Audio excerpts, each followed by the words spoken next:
or comments.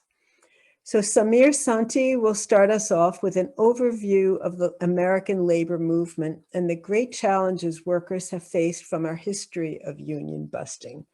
An expert on labor and working class history, Samir is an assistant professor of urban studies at the CUNY School of Labor and Urban Studies, the SLU, where he's a member of the CUNY Faculty Union, the Professional Staff Congress.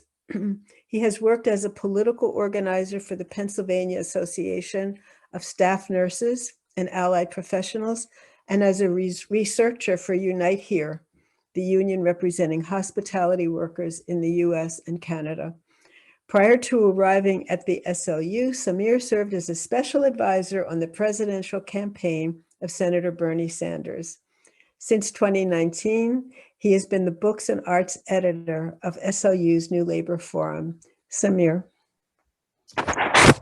Thanks, Donna, for the introduction, and thanks everyone for having me here. I'm really thrilled to be speaking. I'm just really looking forward to this discussion at the Hudson area or Hudson Valley Labor Federation.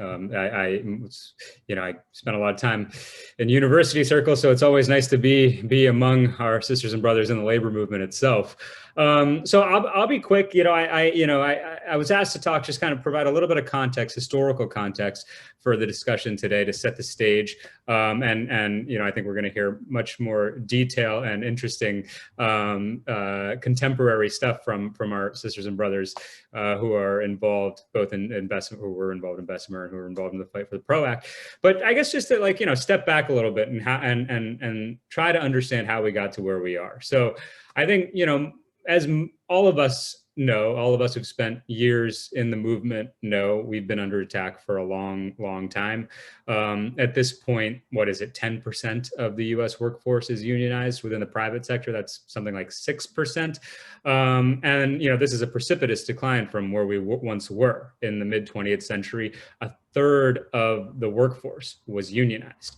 And I think that's sort of, a tough thing to even comprehend at this point. It's not just the numerical scale, right? 5-6 times as many workers proportionally were unionized, but what that meant in terms of class power in our society, it was a different time. Now, of course, not everything was great back then, but there was a real organized working class in the United States that influenced everything from politics at the national level to daily culture and life. So, how do we get from there to here? Like, what has happened? The first start, we could take this as far back as we want. The history of workers organizing, workers struggling, class struggle is as old as the history of capitalism, right? From the earliest days of capitalist development, working people have been exploited, have borne the brunt of employers' profiteering, and have resisted and organized in innovative and creative ways. So, we could spend, days, weeks talking about all that, but to kind of focus in on the immediate past, how we got to where we are. The story, I think, starts in the 1930s, right? One of the last great crises and great moments of upheaval of working class struggle. And so, again, some of this, I assume, a lot of folks are familiar with this, or at least have experienced the legacies of this in their own work, in their unions and in their workplaces. But the first place to start is in 1935, at the depth of the Great Depression, the passage of the National Labor Relations Act, which we still have today, right? We still deal with the NLRB, and we'll hear from folks at the RWDSU who dealt very, closely with the NLRB very recently, right? This is and has for the last 80 years been our labor law in the private sector. That's where we start. And I think a question that is often debated, always debated within the movement, within progressive circles, within the left, we might say, is what matters. How do we build a labor movement? What does it take to build a labor movement? Is it organizing, deep, purposeful organizing, ear to the ground, worker organizing, or is it politics and the law and the climate within which we're organizing? And this is a debate, right? It's always been a debate. And I think the answer is that it's both, right? It's always been both. There's no one answer. we could have the greatest law in the world. We could pass the PRO Act tomorrow, and we'll talk about the obstacles to passing the PRO Act tomorrow. But we could pass the PRO Act tomorrow, and if we don't organize, right, if we don't take seriously the task of organizing, of building committee, of preparing, our sisters and brothers at work for the fights that are going to come in spite of the law, we're not going to win. Right? There's no shortcut, as Jane McAlevey said, to that kind. Jane McAlevey, who's just been writing a lot about labor. There's no shortcut, is the sort of expression that she uses for building the kind of working class power that we need. With that said, organizing is really hard, as we all know, and it's extremely hard in our current climate, where the law is stacked against us, where employer power is overwhelming. And so when we look historically, what was it that led to the great surges when our predecessors made the advances that have laid the foundation for our movement today? In the 30s, the National Labor Relations Act was passed. This is not passed out of nowhere. There's mass upheavals, right? In 1934, there were general strikes in Toledo, Ohio, in Minneapolis, in San Francisco, right? Massive, massive struggles. And those are just sort of the famous big ones. All over the country, there was struggle happening. And this struggle starts to push the hand of those in power.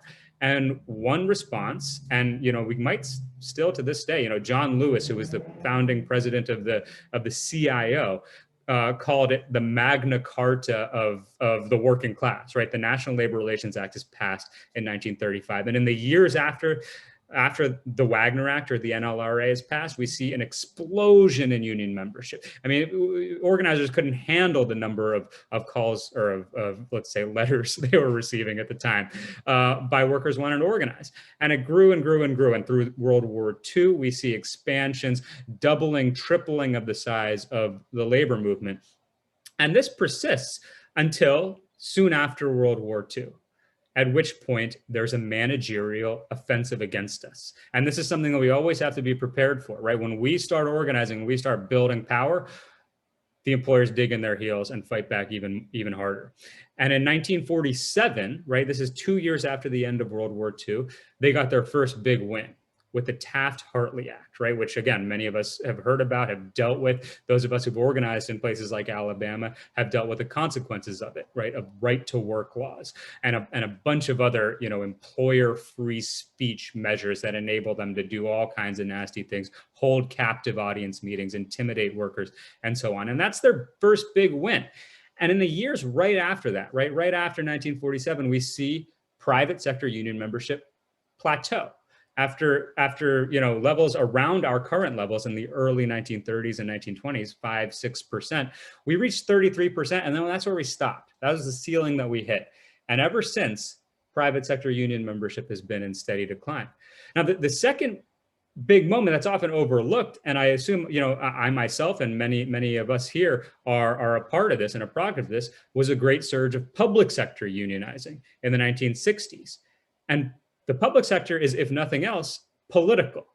And here again, we see the role of politics and the law together with rank and file organizing and struggle coming together and leading to great waves of organizing.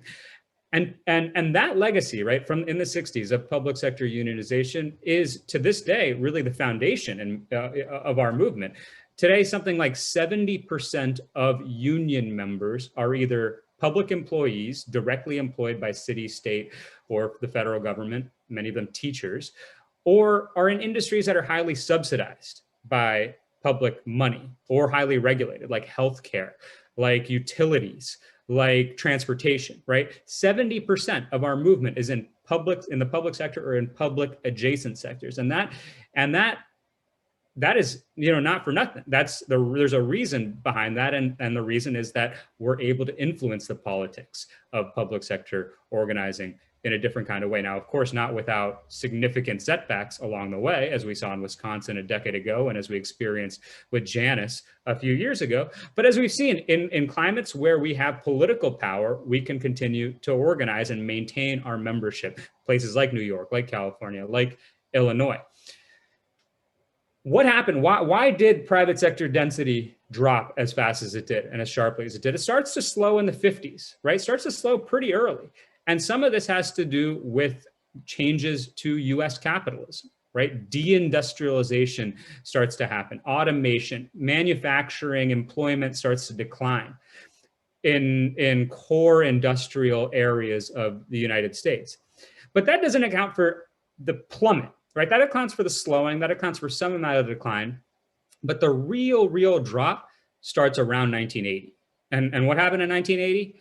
Well, Ronald Reagan was elected president, and Ronald Reagan and the corporate class, which he represented, began a war on the working class. I mean, there's that, and that's not a exaggeration, or that's not hyperbole to put it that way, right? This was a purposeful, intentional war on working people that was reached its victory in 1980. Been planned, they've tried, they'd always been trying, but that's when they reached their victory. Of course, the infamous defeat of the air traffic controller strike in 1982 is a very important part of this story. Ronald Reagan fires thousands of air traffic controllers who are on strike, fighting for better working conditions to ensure that planes can fly safely, and that sends a signal to the rest of the corporate class that it's a free zone to attack workers.